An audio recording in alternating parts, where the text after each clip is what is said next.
আসসালামু আলাইকুম। কথিত আছে যে যাহা জঙ্গলে তাহাই মঙ্গল। তো দেখেন আমি এখানে আপনাদেরকে একটা গাছ দেখাই। এটা হচ্ছে গোয়ালে লতা। সবারই পরিচিত একটা লতা, কিন্তু অনেকে নাম জানে না। এই গাছটার নাম গোয়ালে লতা। এটা যে কোনো গাছ বয়ে এরকমভাবে গাছের উপরে উঠে যায়, যেখানে সেখানে দেখা যায়। এর অনেক ঔষধি গুণাগুণ রয়েছে, অনেকেই হয়তো বা জানে না। আমি আপনাদেরকে চেষ্টা করি। এতে রয়েছে মূলত কয়েকটা বিশেষ ঔষধি গুণাগুণ।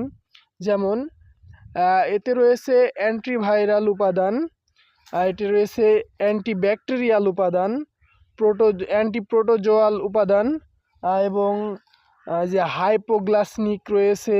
তারপরে অ্যান্টি ক্যান্সার এবং মূত্রবর্ধক হিসেবে এটা প্রচুর পরিমাণে প্রচলিত আর কি। তীব্র জ্বর হলে এটার রস ব্যবহারের ফলে তীব্র জ্বর কমাতে সাহায্য করে, এবং গাঁটের ব্যথা নিরসনে বা নিরাময়ের ক্ষেত্রে এটা বিশেষভাবে কার্যকরী।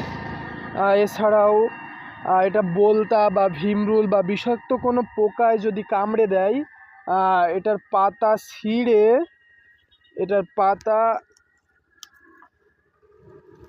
ছিঁড়ে এটা এমন করে ডলে যেই জায়গাতে বিষাক্ত পোকায় কামড় দিবে সেইখানে লাগাইয়ে দিলে বা প্রলেপ করে দিলে নিমেষেই সেই বিষের ব্যথা বা যন্ত্রণা কমাতে সাহায্য করে।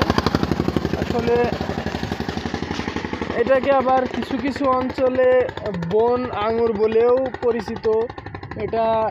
এর ফলগুলো হয় ছোট ছোট গোলাকার আঙুরের মতো এবং পেকে গেলে কালো বর্ণ ধারণ করে, যার কারণে একে অনেকে বন আঙুরও বলে থাকে।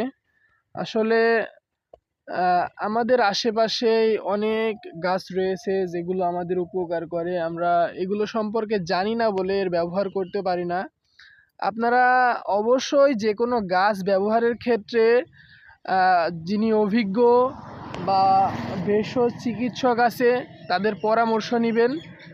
নিজেরা নিজেদের ইচ্ছা মতো ব্যবহার করতে যাবেন না, কারণ যেহেতু এগুলো ঔষধ